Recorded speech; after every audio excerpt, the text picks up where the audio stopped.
All right, I am deeper and deeper into the Dungeon Anarchist Cookbook. I'm at the part a little after this part where Carl actually gets the cookbook, which is one of the coolest parts. Has really intrigued me for what this cookbook is all about, because it seems like a concoction of different bombs and what these beasts can do and all sorts of things, but it also seems like it's going to stir up some kind of anarchy. I think that Carl is planning to overthrow the entire game. I feel like you kind of know that he's going to do that the entire time, but just to see this happen more and more is phenomenal. I'm really starting to like Carl and his sense of justice and his sense to want to, watch the entire world of the game burn. It's kind of fun. A few things that are in my read that I want to talk about. So I am essentially at the part where they find out that Katya is sponsored by the Skull Empire. So I want to talk about that at the end because I think that's a really interesting point. But the first thing that happens from this little portion of where I read is they deal with something, a monster that makes them queasy. Now, if I was dealing with a monster, that is probably the last monster that I would want to deal with. I would rather be sick in any other way than throw up or feel queasy. That is the worst to me. I think I would just say, let him take me. I would rather die than be queasy. So that monster was brutal, and I hated that they just had to keep doing it in order to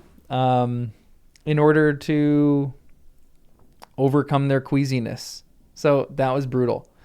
Another thing that I want to talk about is Mongo. I keep having this idea that Mongo might die in this novel, but I don't know if that's going to be the case. I think Mongo might find some of his own kind and might want to just stay with his own kind at that point. Like a bunch of or a bunch of velociraptors just kind of hanging out and staying together.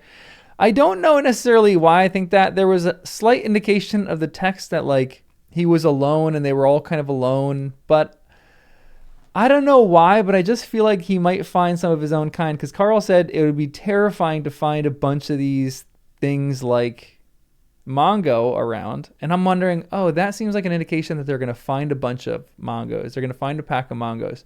What would happen when they find a pack of Mongos? Maybe Princess Donut is going to have to give him up. Maybe Mongo sees that and wants to run around with his own kind and kill other crawlers, and they'd have to actually give him up, which would be so tragic and really so sad. But I just have a feeling Mongo isn't going to make it past this book. I don't know why, but I just have a feeling he's not going to make it past this book. Either he's going to die or he's going to go to his own kind. I don't know. We'll see. I really hope he does, because he's one of my favorites, but we'll see. Another thing, I think the AI is essentially going to cheat to help Carl. And the reason that I think this is because some of the achievements that he's getting seem baked with an element of anger that the AI is experiencing. And these overlords disrupted the AI early with the removal of the celestial boxes. So the AI is angry, and the AI has never been this angry this early, apparently. And so I feel like the rest of the game, in every single compounding level, it's going to get worse and worse, that the AI is literally helping Carl try to win this. So they can kind of like stick it to the man here, because apparently no one's ever won a crawl. Also, my lighting is all over the place because it's a partially cloudy day, so we're going to get crazy lighting right now. It's going to be all up and down. So I feel like, again, the AI is going to help Carl cheat. Maybe not cheat, but I think it's going to help him win this, or help him take the whole thing down, or something like that. When Carl gets the cookbook, it made me realize how screwed up the people watching this are. Now, it doesn't necessarily mean everyone is remembering that crawl with Mordecai, but to put the wolf dude and to put Chaco and Mordecai in this position is brutal. And it makes me really sad that Mordecai is out for 7 days. He's in a timeout. I feel like it's going to be rough, because I feel like he might be in another timeout again, because he doesn't seem to be able to control himself that much.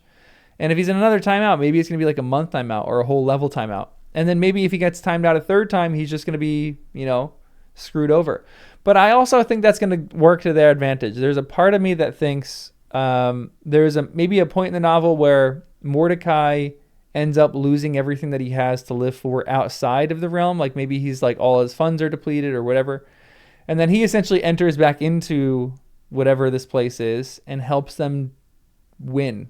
Like, I think there's going to be a team of people that are essentially helping Carl overthrow this and win the crawl. The cookbook, super cool. Don't know what's going to go on with that, but it just seems cool at the moment, and I'm kind of excited. I hope Carl just hangs on to that. It seems like this is his ticket to create anarchy in the dungeon, so I'm pretty pumped for that. Donut killed someone at the club at the, what is that club called again? Yet another thing that I can't remember. So I think that's sad to me that Donut killed someone. She's like really broken up about it, and there was a moment that Carl was talking to her saying that, ooh, wow, she has changed because she is so broken up about killing a human. At first she didn't want the skull over her head because it's gross and yicky, but now she doesn't want the skull over her head because she's killed another person, which is, she's growing in sympathy, which is great. Carl is kind of like infecting all these other people, which is phenomenal. One of the questions that I have, maybe the biggest question I have for this book is the book sponsored by Arbys? Because there was a moment where they just keep mentioning Arbys over and over and over again. And then all of a sudden Carl leaves, and then Katya is left behind doing her own thing. And they come back and find her sipping an Arbys milkshake. And I just thought, a milkshake? I don't really have an Arbys near me, but I'm like, a milkshake sounds really good right now. So I'm like, that's advertisement working. And I just was wondering, did Arbys sponsor this book? Are we going to get more references to Arbys coming throughout these books, which would be wild? I've never seen a book sponsor like that, like an ad placement in a book. So I don't think that this is the case. I don't think they're being sponsored by Arbys, but it just makes me curious. Maybe there's a rewrite where they want to like, hey, in one of the levels, can you incorporate us as Arbys? I, again, don't think that's the case, but I'm curious if there's been any speculation on that. Another thing, their sponsorships are really interesting. So Carl being sponsored by Valtech, I don't know what to make of that. I think Princess Donut being sponsored by that other queen lady is great. That's good for her. Carl being sponsored by Valtech doesn't make much sense to me. I think it could go both ways of them trying to sabotage Carl, but also them trying to help him.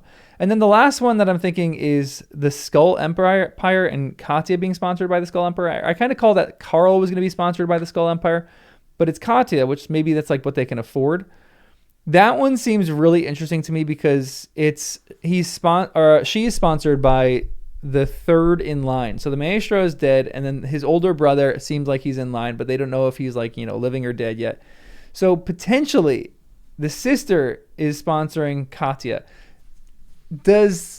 Are they going to screw Katya over and therefore screw Carl over? That could make sense if she has loyalty to her brothers, but maybe this is going to be a twist. She hates her family and wants to stick it to them, but she's sponsored by the Skull Empire or by this princess from the Skull Empire. So maybe she wants to rule it. It seems a bit more negative. If I would say negative versus positive, I think it's like 60% in my head it would be more negative, and 40% it could be potentially positive. Where this princess kind of wants them to win, so it further maybe diminishes, her other people's claims to, I guess, the throne of the Skull Empire. I don't really know. Like, that's the thing. I barely know anything about the Skull Empire, so I can't really make conjecture or guesses on this that much because I just don't know that much. But it's still fun to just throw these things out there. So I think that's kind of where I'm going with that.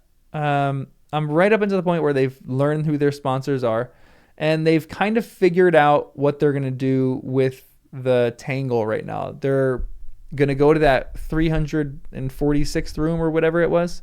I forgot what number it was.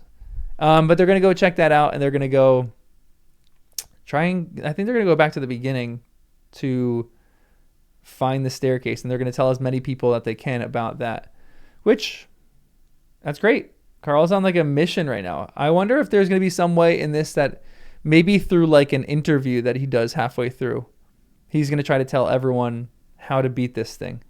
And so I'm hoping that more and more people band together and they help Carl, and like it's like a unified effort to defeat this thing, and they just keep getting more and more people, because I think there's 300,000 people right now in the dungeon, and I would love for that to keep going and get more and more. So that's kind of what I think. I think those are some of my main questions, my main things that I wanted to talk about.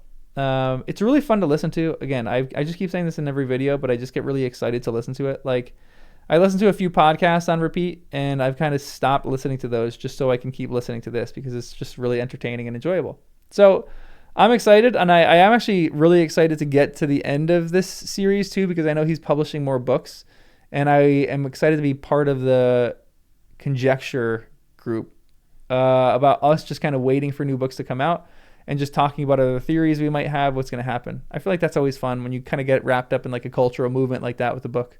So that's all I got. Make sure you subscribe. You can like the video too, and I'll see you in the next one.